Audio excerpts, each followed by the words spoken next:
Hi guys, welcome to the Alert Upskill. Today we're going to see how to convert the data, means the column data into the row format, means the vertical to the horizontal thing.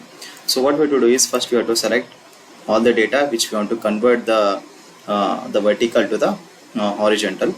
So what I will do is just copy the data, and in which column I want to paste it, right? I want to convert from which column to horizontal. What I will do is just right click and go to the paste special and go to the paste special, and in this you can see here transpose is there. You just click on it and press on OK.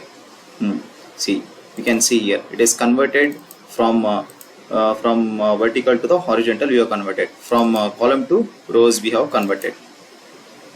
See here we can see the data in the format of a vertical. You can see it's in the horizontal format. If you want to do vice versa also, right, just select all the things, Control C, and we can do the same procedure.